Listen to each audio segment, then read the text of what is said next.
Hello, I'm FX Toycat, and should you vote for the crab, the armadillo, or the penguin? This is the question everyone has to ask themselves before Minecraft Live, and so today I have a voter's guide for you. However, it also is going to include a little bit about how Mojang is breaking one of their game design principles, that items should be multi-purpose, because there are going to be two types of skewed if the armadillo wins. However, whether the armadillo wins or not should be a mute question, because why can't they just have all three and have a mini animals update? Indeed, Mojang have basically said, yeah, each of these three mobs are cute things the community would definitely want, with uses the community would definitely want. Why don't they just add all three ideas if they're so popular? Well, KingBDogs, a Minecraft developer, actually explains precisely this. One of the biggest things left out about the whole why not add all three is also on the things the community wouldn't get because we'd be focusing on adding 2 extra mobs. Time isn't some free resource. If we worked on all of them, we'd have less time in the core update. This is something really interesting to consider because, of course, there are only so many Mojang developers, there are only so many features that get specced out for a given update, and there's only so much time that they have. And so, for example, last year, if they decided to add all 3 mobs, including the second and third most popular, which I believe were the Rascal and the Tough Golem, then obviously they might not have had as much time to work on archaeology, and so there's always a trade-off with what you choose to add to the game. If you imagine that Mojang has 100 development dollars and every feature takes up $5 to $10, then obviously every time they spend something, they run out of money which they could spend on much bigger things, and people would rather have,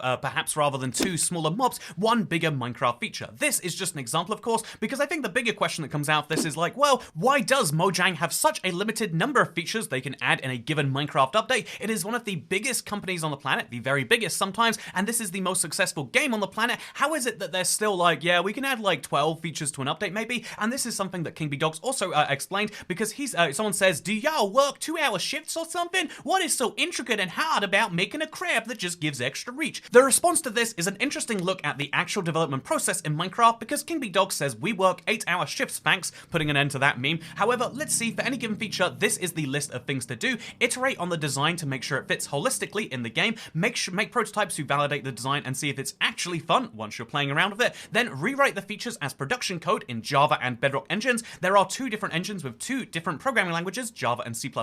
The engines also have different technologies and different functionalities, meaning that things are not always easy to do one-to-one ports. This means developing the feature twice, requiring twice the amount of work any mod would have to do by default. Make sure it works on all of the platforms, PC, Xbox, PlayStation, Switch, mobile devices. Make sure it's performant on all of those platforms, not causing regressions. Absolutely be sure the code we are writing is clean, readable, and will pass our quality threshold for getting merged into the codebase without making our future self suffer.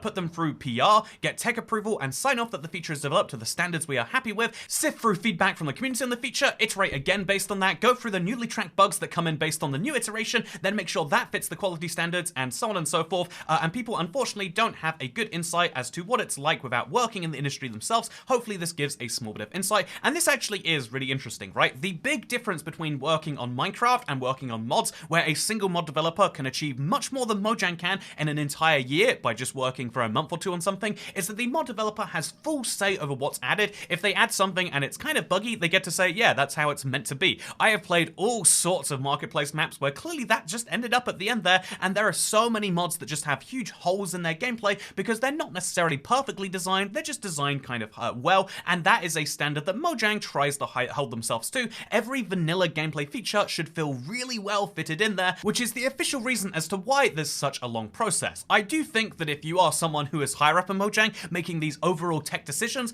working out a system where you don't have to develop every new feature twice on entirely different platforms with different requirements and tech specs, etc., would be a lot handier. If you could have something that could do that for you, if you had their own engine, for example, which could then port to C++ and Java, that would be something that's incredible, and that is something that I would be putting a lot of resources on behind the scenes. Maybe that's what's happening right now and we just don't see it, but that is my kind of explanation to this. But you can't deny that in the current system of having a Bedrock and a Java version that people would like to be kind of similar, it makes the most sense to go through a very long, rigorous process to make sure updates are as similar as they can be on both. Which, by the way, I just have to say, is kind of weird to me that they go through all of this effort and then we still end up with huge parity differences in modern day updates with modern features they've just finished working on, but I guess maybe that's why some of the process is there. However, this doesn't answer the question of, okay, so they can't add all 3 mobs, right? They don't have the development time to add all 3 mobs without giving up on some of the features that would be more popular. I mean, you wouldn't want to give up on a major part of the update that you know will delight people in exchange for a mob that can't even win against the other 2. Sorry, Penguin, it's looking how that's going to be. However, Deborah Holm 5137 says, Q&A question, IBXToyCat, including the items, what is your favorite mob vote option? In other words, if I find myself being a king or dictator of Mojang or being the only person to vote, what would I go for? Well, let's flip this question. Let's say that you, viewer, are the one who is going to decide this single-handedly. You get to determine who is winning Minecraft Live. Well, there are 3 separate mobs, of course. The crab, who is famous for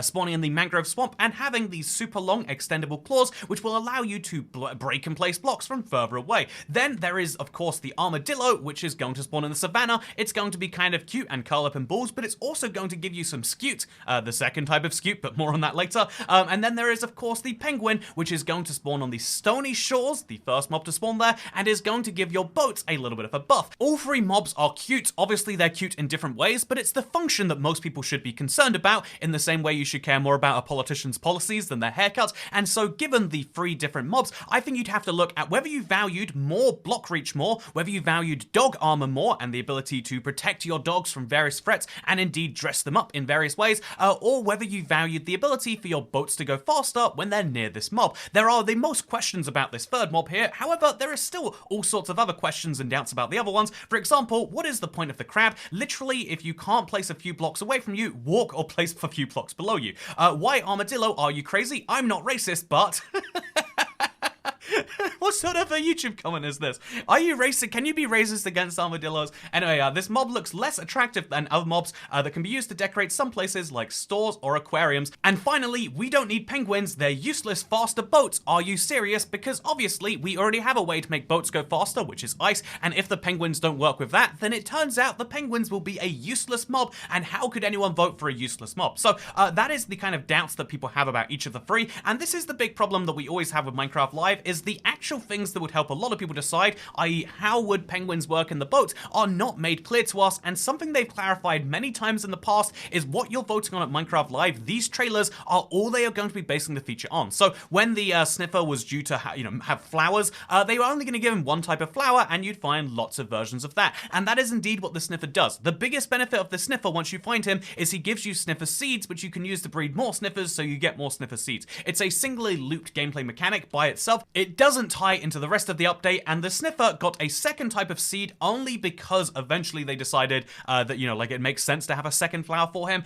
But that is all the sniffer does. He doesn't give you any massive abilities, and the same could be true for the crab. When they say it extends your reach, it could just give you 0.5 to 1 blocks of extra reach only when holding this very cumbersome item, which could be very annoying. Will it work in creative, or is the creative reach as long as the survival reach will be of the crab, or will it go out 5 or 10 blocks and be one of the most powerful items in the game? We don't know right now. Looking at the scute and the armadillo, is the armadillo going to be a cute tameable mob? Almost certainly not, but you never know. Will the armadillo scute be used to craft not just wolf armor, but different colors of wolf armor? These are answers that you will not get, and which Mojang get to decide, not the community, which is one of the problems I have with this democracy vote, is we're deciding on very loose game design ideas, which would change massively if you showed us end implemented features. I think they need to come up with, like they did in the first year, more fixed out game design briefs and try and balance the mobs against each other somewhat. Have 3 really good ideas you want to have in Minecraft, and then decide from those if you're going to do it in this vote style. And then even then, if you've got 3 really good ideas, then maybe you should just be voting for a loser at some point. But anyway, this is a big point. What should you vote for at Minecraft Live? What you feel like. But whatever you do, do not vote based on some idea of what it might do in the future. We do not know the crab claw reach. We do not know how many types of wolf armor there will be, and we do not know, most importantly, what is going on with the penguin and how it will interact with boats. And we won't know the answer to any of those 3 questions until months after the mob vote, and we'll only know after the mob vote for the one mob that wins, which puts you in a bit of a rough situation, right? The important information that you need for this vote is all going to come in later, which means you have to vote solely based on the vibes of, is longer block reach more important than the idea, the vibes of dogs having armor? That would be cute, which is then based on the vibes of, would boats traveling faster at some point be important? And then also you can vote based on the vibes of, well, penguins are real cute, also crabs are real cute and they do the crab rave thing, and also armadillos are real cute, and I used to love a Digimon that was an armadillo. You can vote based on anything you want to, because that is how democracy works, probably. Anyway, the important thing here is to say the armadillo has not just the dog armor going for it, which is crafted from scute, but also that scute item by itself. By the way, I just got some really bad news. I have to be leaving the house right now. I assume. And yeah, I've never really received news like this before, but I'll be finishing this Q&A on a train somewhere, I guess. I don't know what I'm meant to do at this point, but goodbye, and I'll get to the last question about Scoot now. Okay, something very, very important has come up, but just for this last question here about the Scoot, and indeed them having a second type, which seems pointless because we already have a Scoot. This is actually directly against one of the game design rules that has been shared himself by Jeb, and it's interesting because why would they directly contradict themselves on this one? It specifically says that because the player's inventory is so full, why have so many similar items that do the same thing? And literally, 2 items named Scoot sounds a lot like that. However, I do think there are 2 things to be said here. One of them is that obviously this is technically a second Scoot and only a 1/3 possibility. I mean, the polls make it look like it's the most likely possibility, but it's just something they're playing around with. Later, they could always combine the Scoots or work out a way to make them stack in some way. You know, they can work out the solution to that later. Or the other possibility is that when they say, well, the player's inventory is too encumbered, they could solve that part of it. They can either solve the too many similar items part, or they could just solve the over-encumbered inventory. And so how could they do that? Sounds like we might be on the end of an inventory update. I think it was only very recently that they gave up on the bundle as a concept, and so maybe one of the things in 1.21 is, in fact, a way to organize your inventory. I am very sorry if that was a poor explanation. I am at the train station, have to rush, catch a train. It sounds like it's very serious family stuff, but I'll have to get back to you on that. For now, like, subscribe, all the stuff. I hope you're doing wonderful, and I don't know, tell people you care about they're important or something. Goodbye.